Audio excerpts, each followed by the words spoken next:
Hi hello friends, എല്ലാവർക്കും നമ്മുടെ സുമി മൊബാസ് മൻസിലോട്ട് സ്വാഗതം. അപ്പം നമ്മുടെ ഇന്ന് വരാനിരിക്കുന്ന നമ്മുടെ ഇവർ വിവാഹിതരായാൽ എന്ന പരമ്പരയുടെ കുറച്ച് നല്ല വിശേഷങ്ങളൊക്കെ കേട്ടാലോ. നമ്മുടെ വീഡിയോസൊക്കെ കേൾക്കാൻ ഇഷ്ടമാണെങ്കിൽ ഒന്ന് ലൈക്ക് ചെയ്യാനും ഹൈപ്പ് ചെയ്യാനും മറന്നു പോകരുത്. ഒപ്പം തന്നെ നമ്മുടെ ചാനൽ ആദ്യമായിട്ടാണ് കാണുന്നതെങ്കിൽ ഒന്ന് സബ്സ്ക്രൈബ് ചെയ്ത് സപ്പോർട്ടും കൂടെ ചെയ്യുക. അപ്പോൾ നമ്മുടെ ഭൂമിയുടെയും അജയുടെയും ഇന്നത്തെ വിശേഷത്തിൽ നമ്മുടെ ഭൂമി ഭയങ്കര ടെൻഷനിലാണ് കേട്ടോ. കാരണം തൻ്റെ അമ്മയെ പുറത്തിറക്കാനായിട്ടുള്ള എന്തെങ്കിലും ഒരു വിവരം കിട്ടാനായിട്ട് ഭൂമി ഇനിയിപ്പോൾ എന്താ ചെയ്യണം. അപ്പോൾ ഈ കത്ത് കിട്ടി ഭൂമിയുടെ കയ്യിൽ. അപ്പോൾ ഈ കത്തുമായിട്ട് തൻ്റെ പ്രൊഫസറായ മറ്റേ ശങ്കരനാരായണൻ സാറിൻ്റെ അടുത്തോട്ട് ഭൂമി പോകാനായിട്ട് തീരുമാനിക്കുന്നത് ഹൈ റേഞ്ചിലോട്ടാണ് കേട്ടോ. അപ്പോൾ ഭൂമി അങ്ങോട്ടേക്ക് പോകാനായിട്ടുള്ളൊരു തീരുമാനമൊക്കെ എടുക്കുകയാണ്. ഇതിനിടയിൽ നമ്മുടെ അജയുമായിട്ട് ഭൂമി സംസാരിക്കുന്നുണ്ട്. അപ്പം നമ്മുടെ ഭവാനി അജയെ തന്നെ ശ്രദ്ധിച്ച് നടക്കുകയാണ്. കാരണം വേറൊന്നുമില്ല, വീട്ടിൽ സൗഭാഗ്യപുരത്ത് വരുമ്പോൾ അജയ് ഫോണിൽ ആരാ വിളിക്കേണ്ടത്, ഇതൊക്കെ നമ്മുടെ ഭവാനി വാച്ച് ചെയ്തുകൊണ്ടിരിക്കുകയാണ്. അപ്പോൾ ഭവാനി നോക്കുമ്പോൾ ഭൂമിയായിട്ട് അജയ് സംസാരിക്കുന്നുണ്ട്. അപ്പം ഭവാനിക്ക് ഉറപ്പാവുകയാണ്. കാരണം ഈ നമ്മുടെ ഭൂമിയുടെ കയ്യിലിരിക്കുന്ന കത്ത് നമ്മുടെ അജയുടെ കയ്യിൽ എത്തിക്കഴിഞ്ഞാൽ അത് വളരെ അപകടം തന്നെയാണ്. കാരണം ആ കത്തിൽ എന്താണ് വ്യക്തമായി എഴുതിയിരിക്കുന്നത് എന്നുള്ള അറിയില്ല. ചിലപ്പോൾ എന്നെക്കുറിച്ചുള്ള എന്തെങ്കിലും ഒരു തെളിവുകൾ അതിലുണ്ടെങ്കിലോ. അപ്പോൾ ഭവാനിക്ക് വല്ലാത്തൊരു ഭയപ്പാടായിരുന്നു കേട്ടോ. അങ്ങനെ ഭവാനി നേരെ നമ്മുടെ അഞ്ജനയുടെ അടുത്ത് ചെല്ലുകയാണ്. അപ്പോൾ അഞ്ജന ചോദിച്ചു, എന്താ അമ്മയെന്ന് ചോദിക്കുമ്പോൾ പറയും, അതെ, ഇങ്ങനെ പോയ കാര്യങ്ങളൊന്നും ശരിയാവില്ല. കാരണം നീ ഇവിടെ ഇങ്ങനെ കിടന്നോ, അവൻ എപ്പോൾ നോക്കിയാലും അവളെ കാണാൻ പോകണു, അവളുമായിട്ട് സംസാരിക്കുന്നു, പിന്നെ എങ്ങനെ നിനക്ക് അവൻ്റെ മനസ്സിൽ സ്ഥാനം കിട്ടുക. അമ്മ അതൊന്നും ഓർത്ത് പേടിക്കണ്ട. ഞാൻ ജീവനോടെ ഇരിക്കുമ്പോൾ എന്തായാലും അവൾ ഈ വീട്ടിൽ കാല് കുത്തില്ല. അപ്പോഴേക്കും ഭവാനി പറഞ്ഞു, അത് വാഗൊണ്ട് പറഞ്ഞതുകൊണ്ട് കാര്യമില്ല മോളെ, അതിലേക്കായിട്ട് എന്തെങ്കിലും നമ്മൾ ചെയ്തേ പറ്റുള്ളൂ എന്നിങ്ങനെ പറയണേ. അതൊക്കെ അമ്മ കണ്ടോ, ഞാൻ അതിന് വേണ്ടുന്ന കാര്യങ്ങളൊക്കെ ഞാൻ ചെയ്യും എന്നിങ്ങനെ പറയണേ അഞ്ജന. ഈ സമയം ഭവാനിയുടെ മനസ്സിൽ എന്തായാലും കമാലിനെ പറഞ്ഞ് എല്ലാം സെറ്റ് ചെയ്തൊക്കെയാണ്. കാരണം ഭൂമിയെ ഫോളോ ചെയ്ത് ഭൂമി എന്തൊക്കെ കാര്യങ്ങൾ ചെയ്യണോ എന്നുള്ളതൊക്കെ. അങ്ങനെ ഭൂമി ഹൈ റേഞ്ചിലേക്ക് പോവാണ് എന്നുള്ളൊരു ഇൻഫർമേഷൻ കമാൽ നമ്മുടെ ഭവാനിക്ക് കൊടുക്കുകയാണ്. അപ്പോൾ ഏതിനാന്നൊന്നും അറിയില്ല, എന്തായാലും പോയി നോക്കാം എന്ന രീതിയിൽ കമാൽ പിന്തുടരുകയാണ്. അപ്പം നമ്മുടെ ഭവാനി പറയുന്നുണ്ട്, എന്തൊക്കെയാണെങ്കിലും ശരി അവൾ ആ ഹൈ റേഞ്ചിൽ നിന്ന് തിരിച്ച് ഇങ്ങോട്ട് എത്തരുത്. അതിന് വേണ്ടുന്ന കാര്യങ്ങൾ കമാൽ ചെയ്തിക്കാനായിട്ട് ഭവാനി ഓർഡർ കൊടുക്കുകയാണ് കേട്ടോ. ആയിക്കോട്ടെ മേഡം, ഞാൻ അപ്പം വിളിക്കാം എന്ന രീതിയിൽ ഇങ്ങനെ കമാൽ പറയുന്നുണ്ട്. അപ്പോൾ ആയിക്കോട്ടെ എന്നും പറഞ്ഞു കേട്ടോ. എന്നാലും ഭവാനിയുടെ ഉള്ളിൽ ആകെ ഒരു ടെൻഷനാണ് കേട്ടോ. ഭൂമി എത്രയും പെട്ടെന്ന് ഇല്ലാണ്ടാകണം. കാര്യം വേറൊന്നുമില്ല, ഈ സത്യദാസിൻ്റെ മകളാണ് എന്നറിഞ്ഞു കഴിഞ്ഞാൽ പിന്നെ എല്ലാം തീരാണ്. പിന്നെ ഭൂമി ഈ വീട്ടിലെ അവകാശിയാവും, അജയുടെ ഭാര്യയാകും. ഇതെല്ലാം കൂടെ ഓർത്തിട്ട് ഭവാനിക്ക് ഭയങ്കര ടെൻഷനായിരുന്നു കേട്ടോ. എന്ത് ചെയ്യണമെന്നറിയില്ല. എത്രയും പെട്ടെന്ന് ഇവളെ ഈ ലോകത്തിൽ നിന്ന് തന്നെ ഇല്ലാതാക്കണം എന്നുള്ള ചിന്ത മാത്രമേ ഭവാനിക്കുണ്ടായിരുന്നുള്ളൂ. അപ്പോൾ ഈ സമയത്ത് നമ്മുടെ സൗഭാഗ്യപുരത്തോട്ട് നമ്മുടെ അജയുടെ ഒരു കസിൻ അനുപമ എന്ന പേരിൽ അവരുടെ ഒരു കസിനാണ് കേട്ടോ. അപ്പം വരെയാണ്. അപ്പം വരുന്ന കാണുമ്പോൾ എല്ലാവർക്കും ഭയങ്കര സന്തോഷമാണ്. അങ്ങനെ നമ്മുടെ അജയ് വേഗം തന്നെ ചെന്ന് കെട്ടിപ്പിടിക്കാനായിട്ട് അനുപമയെ. കാരണം അജയ്ക്ക് ഭയങ്കര ഒരു ഫ്രണ്ട്ലി ആയിട്ടുള്ള ഒരു കസിനാണത്. അങ്ങനെ അവർ കാര്യങ്ങളൊക്കെ സംസാരിച്ചുകൊണ്ടിരിക്കുമ്പോഴത്തേക്ക് അജയ് അനുപമയും കൂടെ നേരെ റൂമിലോട്ട് പോകാനായിട്ട്. റൂമിൽ ചെന്ന് കഴിയുമ്പോൾ, എടാ എന്തേ വിശേഷം, നിൻ്റെ കല്യാണമൊക്കെ ആയി, എന്തായാലും അടിച്ച് പൊളിക്കണം നമുക്ക് കല്യാണം എന്നൊക്കെ പറയണം. അപ്പോഴേക്കും അജയുടെ മുഖം ആകെ വാടിയിരിക്കട്ടോ. അപ്പോൾ അജയ് പറയും, അതെ, എനിക്ക് സത്യം പറഞ്ഞാൽ ഈ കല്യാണത്തിനോട് താല്പര്യമില്ലല്ലോ. അപ്പോഴേക്കും അതെന്താടാ, നിൻ്റെ ഇഷ്ടം അനുസരിച്ചിട്ടല്ലേ, നിൻ്റെ ഇഷ്ടം ചോദിച്ചില്ലേ, മുത്തശ്ശിയും അമ്മയും അവരൊക്കെ തീരുമാനിച്ചൊരു കല്യാണമാണ്. എനിക്ക് അവളെ അങ്ങനെ അഞ്ജനെ അങ്ങനെ കാണാൻ കഴിയില്ല. ഞാൻ പറഞ്ഞു മനസ്സിലാക്കാൻ ശ്രമിച്ചു, എനിക്ക് നിന്നെ അങ്ങനെ ഇഷ്ടമല്ല എന്ന്. പക്ഷെ അവൾക്ക് എന്തോ ഒരു വൈരാഗ്യവും ദേഷ്യവും പോലെയാണ്. അവൾക്ക് ഈ കല്യാണം നടത്തിയെടുത്തേ പറ്റൂ എന്നുള്ളതാണ്. എന്താടാ, ഈ കല്യാണം നിനക്ക് അത്രയ്ക്ക് ഇഷ്ടമില്ലെങ്കിൽ നമുക്കൊന്ന് കലക്കിയെടുത്താലോ, അനുപമ ചോദിക്കുകയാണ്. അപ്പം നമ്മുടെ അജയ് പറയുന്നുണ്ട്, എന്തായാലും അതൊന്നും നടക്കാൻ സാധ്യതയില്ല. കാരണം മുത്തശ്ശിയുടെയൊക്കെ തീരുമാനമല്ലേ, ഇനിയിപ്പോൾ അതെങ്ങനെ നടക്കാതിരിക്കുക എന്ന് അനുപമയുടെ അടുത്ത് പറയണേ. നീ അതൊന്നും ഓർത്ത് പേടിക്കണ്ട, നിൻ്റെ എന്ത് കാര്യത്തിനും അന്നും ഇന്നും ഈ അനുപമ കൂടെ ഉള്ളതല്ലേ.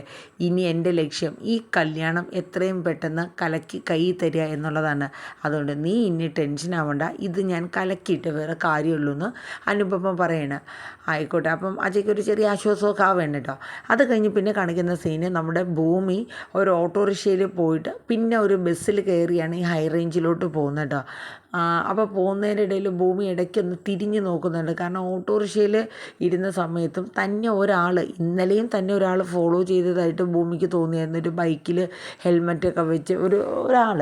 അപ്പോൾ ഭൂമി ബസ്സിൽ കയറിയപ്പോഴും ആ ആളെ തന്നെ കാണുന്നുണ്ട്. അപ്പം ഭൂമിക്ക് മനസ്സിലായി തൻ്റെ അച്ഛൻ ആ കത്തിൽ പറയുന്ന കാര്യം ശരിക്കും ശരിയാണ്. കാര്യം വേറൊന്നുമല്ല, എന്നെയും ഒരാൾ പിന്തുടരുന്ന ഒരു കൊലയാളി പിന്തുടരുന്നുണ്ട് എന്നുള്ളത് ഭൂമിക്ക് മനസ്സിലാവേണ്ടിട്ടോ. ഭൂമിക്ക് ഉള്ളിലൊരു ഭയമൊക്കെ തോന്നുകയാണ്. എന്നാലും സാരമില്ല, തൻ്റെ ലക്ഷ്യം എത്രയും പെട്ടെന്ന് മുന്നേറുക. കാരണം ശങ്കരനാരായണൻ സാറിൻ്റെ അടുത്ത് ചെന്ന് കഴിഞ്ഞാൽ എൻ്റെ അമ്മയെ രക്ഷിക്കാനുള്ള എന്തെങ്കിലും ഒരു തെളിവ് കിട്ടും എന്നുള്ളത് ഭൂമിക്ക് ഉറപ്പാണ്. അങ്ങനെ ഭൂമി ധൈര്യം സംഭരിച്ച് രണ്ടും കൽപ്പിച്ച് തന്നെ പോവാണ്. ഇതേ സമയം നമ്മുടെ ജയിലിലാണെങ്കിൽ അംബിക ഭൂമിയുടെ കാര്യം ഓർത്തിട്ട് ഭയങ്കര വിഷമത്തിലാണ് കേട്ടോ. കാരണം അവൾ എന്തെങ്കിലും കഴിക്കുന്നുണ്ടോ, അച്ഛനും ഇല്ല അമ്മയില്ല, എൻ്റെ മോള് എന്നെ രക്ഷപ്പെടുത്താൻ വേണ്ടിയിട്ട് നെട്ടോട്ടം ഓടിക്കൊണ്ടിരിക്കുകയാണ്. അത് ഓർത്തിട്ട് അംബിക സങ്കടപ്പെടുകയാണ്. ഈ സമയത്ത് അവിടെ ഒരു വനിതാ പോലീസ് വന്നിട്ട് അംബികയ്ക്ക് കഴിക്കാനുള്ള ചോറ് എടുത്ത് കൊടുക്കുകയാണ് കേട്ടോ. അപ്പം അംബിക പറഞ്ഞു, അതെ എനിക്ക് വേണ്ട. അപ്പം പറഞ്ഞു, അതെ കഴിക്കാണ്ടിരുന്ന് കഴിഞ്ഞാൽ ഭൂമിയും പോക്ക് വിഷമാവില്ലേ, അതുകൊണ്ട് കുറച്ച് കഴിക്കുക. അപ്പോഴേക്കും അംബികയുടെ കണ്ണ് വീണ്ടും നിറയാണ് കേട്ടോ. ശരിയാ, എൻ്റെ കുഞ്ഞു പാവം, അവൾ ഒറ്റയ്ക്ക് എന്നെ രക്ഷപ്പെടുത്താൻ വേണ്ടിയിട്ട് പാവം കിടന്ന് നെട്ടോട്ട് ഓടുക. അപ്പോഴാണ് ആ പോലീസുകാരി പറഞ്ഞു, അതെ പിന്നെ ചേച്ചി ഫുഡ് കഴിച്ചില്ലെന്നറിഞ്ഞാലും അവൾക്ക് സങ്കടം, അതുകൊണ്ട് അവൾക്ക് വേണ്ടിയിട്ടെങ്കിലും കുറച്ച് കഴിക്കുമെന്ന് പറയണം കേട്ടോ. അങ്ങനെ ആ പോലീസുകാരിയുടെ നിർബന്ധപ്രകാരം അംബിക കുറച്ച് ഫുഡൊക്കെ കഴിക്കുകയാണ്. അത് കഴിഞ്ഞ് പിന്നീട് കാണിക്കുന്ന സീനെന്ന് പറയുന്നത് നമ്മുടെ ഭവാനി നേരെ അഞ്ജനയുടെ അടുത്ത് ചെന്നിട്ട് പറയുന്നുണ്ട്, ദേ അല്ല അവൾ വന്നിട്ടുണ്ട്, അനുപമ. അപ്പോഴേക്കും എത്തിയോ? കാരണം ഭവാനിക്ക് ഇഷ്ടമേ ഇല്ല അനുപമ ഇവിടെ വരുന്നത്. കാരണം ഈ അജയും അനുപമയും ഒറ്റ കൈയാണ്. ഇനിയിപ്പോൾ ഈ കല്യാണം മുടക്കാനായിട്ടോ മറ്റുമൊക്കെ ഈ അനുപമയും അജയും കൂടെ ചേർന്ന് എന്തെങ്കിലും തന്ത്രങ്ങൾ പണിയോ എന്നുള്ളതാണ് ഭവാനിയുടെ ടെൻഷൻ. ഭവാനി സംബന്ധിച്ച് എങ്ങനെയാണെങ്കിലും ഈ കല്യാണം ഒന്ന് നടന്ന് കിട്ടണം. കാര്യം വേറൊന്നുമല്ല, ഈ കല്യാണം എങ്ങനെയെങ്കിലും നടന്നില്ലെങ്കിൽ തൻ്റെ കയ്യിൽ നിന്ന് കാര്യങ്ങളെല്ലാം പോകും. പിന്നെ താനും തൻ്റെ മകളും ഈ പടി ഇറങ്ങേണ്ടി തന്നെ വരും. അത് ഉറപ്പായ ഒരു കാര്യമാണ്. അപ്പോൾ അതിന് വേണ്ടിയിട്ട് എത്ര റിസ്ക് എടുത്തിട്ടാണെങ്കിലും ഭവാനി ഈ നമ്മുടെ ഭൂമിയെ കൊല്ലാനുള്ള കാര്യങ്ങളൊക്കെ റെഡിയാക്കിയാണ് കേട്ടോ. അപ്പോൾ ഇടയ്ക്ക് കമാൽ വിളിക്കുന്നുണ്ട്. അപ്പം പറയുന്നുണ്ട് ഇങ്ങനെ ഹൈ റേഞ്ചിൽ ഏതൊരു ആളെ കാണാനായിട്ട്, പ്രൊഫസറെ കാണാനായിട്ടാണ് വന്നിരിക്കുന്നതെന്ന്. അപ്പം ഭവാനിക്ക് ചില സംശയങ്ങളൊക്കെ തോന്നുന്നുണ്ട്. അതായത് വേറൊന്നുമല്ല, ഇനിയിപ്പോൾ ഇവൾ എന്തിനായിരിക്കും അവിടെ ചെന്നത്, എന്നിട്ട് ആ കത്ത് എന്തോ കാണിക്കുക അങ്ങനെയൊക്കെ ചെയ്യുന്ന കാര്യങ്ങൾ കമാൽ കാണുന്നുണ്ട്. അത് വിളിച്ച് അപ്പം ഭവാനി അറിയിക്കുകയും ചെയ്യുന്നുണ്ട്. അങ്ങനെ നമ്മുടെ ശങ്കരനാരായണൻ സാറ് നമ്മുടെ ഭൂമിയുടെ കയ്യിലിരിക്കുന്ന ആ കത്തൊക്കെ വായിച്ച് നോക്കിയാണ്. അത് വായിക്കുമ്പോൾ തന്നെ ആർക്കും അറിയാം അതിൻ്റെ പിന്നിലൊരു കൊലയാളി ഉണ്ട് എന്നുള്ള കാര്യം. അപ്പോഴേക്കും ഭൂമി തന്നെ ഒരാളിങ്ങനെ ഫോളോ ചെയ്യുന്ന കാര്യവും സാറിൻ്റെ അടുത്ത് പറയണ. അപ്പം ഉറപ്പാണ് ഭൂമി, നിങ്ങളുടെ കുടുംബത്തിൽ അച്ഛനായിക്കോട്ടെ അല്ലെങ്കിൽ ഭൂമി ആയിക്കോട്ടെ നിങ്ങളെ പിന്തുടർന്ന ഒരാൾ ഉണ്ട്. അതാരാ എന്താണെന്ന് എത്രയും വേഗം നമുക്ക് കണ്ടുപിടിച്ചേ പറ്റുള്ളൂ എന്ന് പറയുന്നുണ്ട്. അപ്പം നമ്മുടെ ഭൂമിയോട് പല കാര്യങ്ങളും ശങ്കരനാരായണ സാറ് ചോദിക്കുന്നുണ്ട്. കാര്യം അച്ഛൻ്റെ ആ ഒരു എന്തെങ്കിലും തെളിവുണ്ടോ എന്നറിയാനാണ്. അപ്പോൾ ആ ഫോണിൻ്റെ കാര്യം ഭൂമി ഇങ്ങനെ പറഞ്ഞിട്ടുണ്ടായിരുന്നു. അപ്പോൾ ആ ഫോൺ എന്ത് ചെയ്യുന്നു ചോദിച്ചാൽ, അപ്പോൾ അത് ഞാൻ കുറേ നേരം ട്രൈ ചെയ്തിട്ട് സാർ ഓണായി വന്നില്ല, അത് എത്രയും പെട്ടെന്ന് ഓണാക്കണം. ചിലപ്പോൾ അമ്മയെ രക്ഷിക്കാനുള്ള എന്തെങ്കിലും ഒരു തെളിവ് അതിലുണ്ടെങ്കിലോ, ഇങ്ങോട്ട് അറ്റ്ലീസ്റ്റ് ഒരു ഫോട്ടോയോ എന്തെങ്കിലും. ഇതൊന്നും വേണ്ട, ചിലപ്പോൾ ലാസ്റ്റായിട്ട് അച്ഛൻ കൊലപ്പെടുന്നതിന് മുന്നേ ആയിട്ട് ആരെങ്കിലും ഈ കൊലയാളിയായിട്ടുള്ള ആരെങ്കിലും അച്ഛനെ ഒന്ന് വിളിച്ചിട്ടുണ്ടെങ്കിൽ ആ ഒരു നമ്പർ മാത്രം മതിയല്ലോ.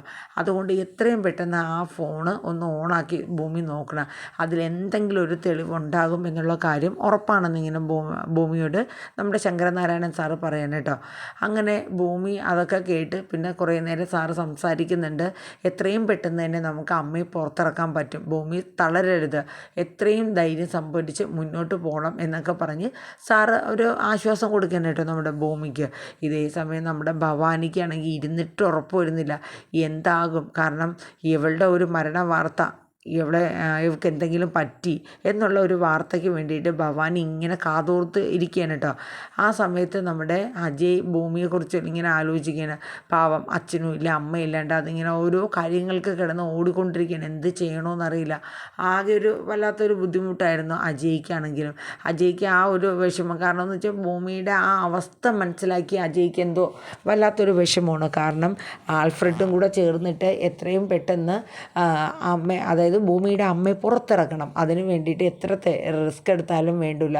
കാരണം അങ്ങനെ ആ ഒരു തെളിവ് എന്തെങ്കിലും കിട്ടണമെങ്കിൽ അപ്പം നമ്മുടെ അജയ് ആലോചിക്കണം, ഭൂമിയുടെ കയ്യിലുള്ള ആ കത്ത് അതൊന്ന് വായിച്ച് നോക്കി കഴിയുമ്പോൾ എന്താണ് ഏതാണെന്ന് അറിയാം. അപ്പോൾ എന്തെങ്കിലും ഒരു തെളിവ് കിട്ടാണ്ടിരിക്കില്ലല്ലോ. അങ്ങനെ നമ്മുടെ ഭൂമി ശങ്കരനാരായണ സാറിനെ കണ്ടിട്ട് അവിടെ നിന്ന് തിരിക്കുകയാണ് കേട്ടോ. അങ്ങനെ തിരിച്ചു വരുന്ന സമയത്ത് ഭൂമിയുടെ അയാൾ ഫോളോ ചെയ്ത് വരികയാണ് കേട്ടോ. അപ്പം ഈ കാര്യം നമ്മുടെ ഭൂമി അജയിനെ വിളിച്ച് പറയുന്നുണ്ട്. അതായത് എന്നെ ഇങ്ങനെ ഒരാൾ ഫോളോ ചെയ്യുന്നുണ്ട്, ഞാൻ തുടക്കം മുതൽ ശ്രദ്ധിക്കണം, ഇന്നലെ മുതലേ എന്നെ ഫോളോ ചെയ്തുകൊണ്ടിരിക്കുകയാണ്.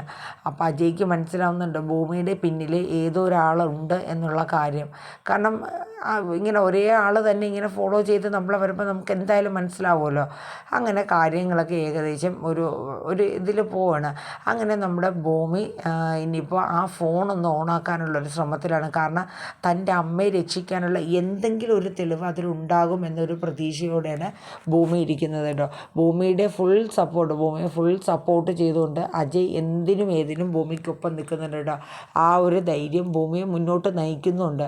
അപ്പോൾ എന്തായാലും നമുക്ക് കാത്തിരിക്കാം ഇന്ന് നമ്മുടെ ഇവർ വിവാഹിതരായാൽ എന്ന പരമ്പരയിൽ ഇനിയിപ്പോൾ എന്താണ് വരാനിരിക്കുന്നത് എന്നുള്ളതൊക്കെ. അപ്പോൾ നമ്മുടെ ഇതേ ചാനലിൽ മനസ്സിൽ എന്ന ചാനലിൽ നമ്മൾ രാവിലെ 6 മണിക്ക് ഇവർ വിവാഹിതരായാൽ ഉച്ചയ്ക്ക് 2:30 കാറ്റത്തെ കിളിക്കൂട്, നാളത്തെ പ്രൊമോ ആണ് കേട്ടോ ഇടുന്നത്. നമ്മുടെ പവിത്രം തിങ്കളാഴ്ചയാണ് ജിയോ ഹോട്ട്സ്റ്റാറിൽ വരുന്ന കഴിഞ്ഞാൽ മാത്രമേ നമുക്കുള്ളൂ. അപ്കമിങ് വിശേഷം കിട്ടുന്നില്ല കേട്ടോ, അതുകൊണ്ടാണ് കേട്ടോ.